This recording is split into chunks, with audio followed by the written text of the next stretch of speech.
பாசான் ராஜாவாகிய ஓக். இஸ்ரவேலர் இப்படியே எமோரியரின் தேசத்திலே குடியிருந்தார்கள்.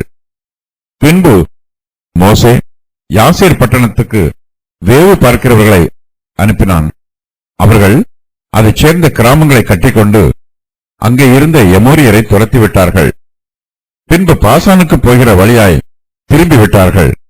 அப்பொழுது பாசான் ராஜாவாகிய ஓக் என்பவன் தன் சமஸ்த ஜனங்களோடும் அவர்களை எதிர்த்து யுத்தம் பண்ணும்படிக்கு எத்திரேயுக்கு புறப்பட்டு வந்தான்.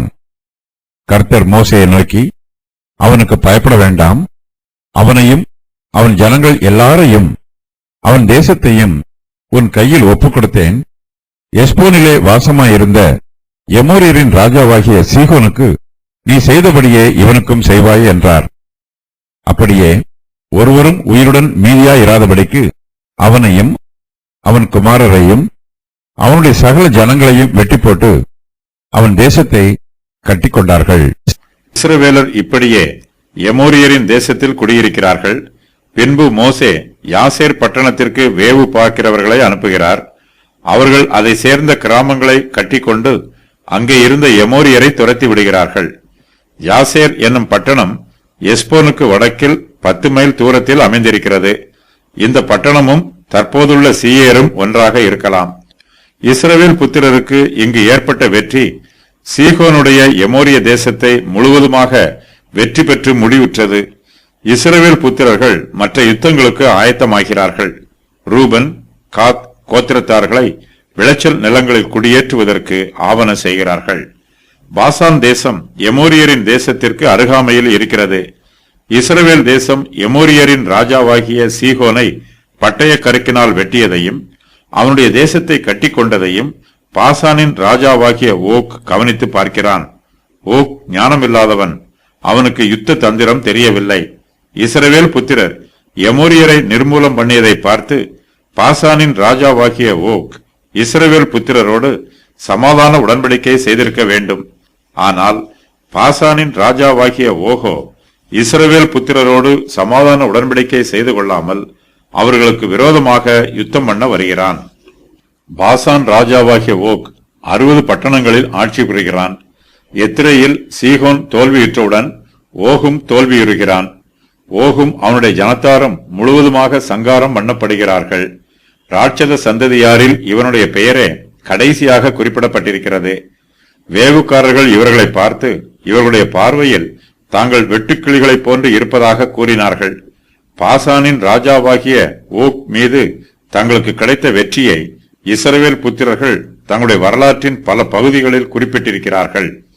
இவனுடைய தேசம் ரூபன் கோத்திரத்தாருக்கும் காத் கோத்திரத்தாருக்கும் மனாசேயின் பாதி கோத்திரத்தாருக்கும் பிரித்து கொடுக்கப்படுகிறது. பாசானின் ராஜாவே யுத்தத்தை ஆரம்பிக்கிறான். பாசான் தேசம் செழிப்பான தேசம், அது ஐஸ்வர்யம் மிகுந்த தேசம். பாசானின் கேதுரு மரங்கள் மிகவும் பிரசித்தி பெற்றவை. அதுபோலவே பாசானின் ஆடுகளும் எருதுகளும் அதிகம் பிரசித்தி பெற்றவை. பசுவின் வெண்ணையையும் ஆட்டின் பாலையும் பாசானில் மேயும் ஆட்டுக்குட்டிகள், ஆட்டுக்கடாக்கள், வெள்ளாட்டு கடாக்கள் இவைகளுடைய கொழுப்பையும் கொழுமையான கோதுமையையும் இரத்தம் போன்ற சுயமான திராட்சை ரசத்தையும் சாப்பிட்டாய். உபாகமம் 32:14. பாசானின் ராஜாவாகிய ஓக் என்பவன் இஸ்ரவேல் புத்திரருக்கு விரோதமாக யுத்தம் பண்ணும்படிக்கு புறப்பட்டு வருகிறான். அவனோடு கூட அவனுடைய சமஸ்த ஜனங்களும் புறப்பட்டு வருகிறார்கள். இஸ்ரவேல் புத்திரர் பாசான் ராஜாவாகிய ஓகை பார்த்து பயப்படக்கூடாது. அவனுடைய சேனையை பார்த்து மனம் தளர்ந்து விடக்கூடாது. அவர்கள் பார்வைக்கு ராட்சதரைப் போல இருக்கிறார்கள். ஆனாலும் அவர்களால் கர்த்தருடைய வல்லமைக்கு முன்பாக எதிர்த்து நிற்க முடியாது. கர்த்தர் மோசேயை நோக்கி, பாசான் ராஜாவாகிய ஓகுக்கு பயப்பட வேண்டாம், அவனையும் அவன் ஜனங்கள் எல்லாரையும் அவன் தேசத்தையும் உன் கையில் ஒப்புக் கொடுத்தேன். எஸ்போனிலே வாசமாயிருந்த எமோரியரின் ராஜாவாகிய சீகோனுக்கு நீ செய்தபடியே இவனுக்கும் செய்வாய் என்று சொல்லுகிறார். இஸ்ரவேல் புத்திரர் கர்த்தருடைய வார்த்தைக்கு கீழ்ப்படுகிறார்கள்.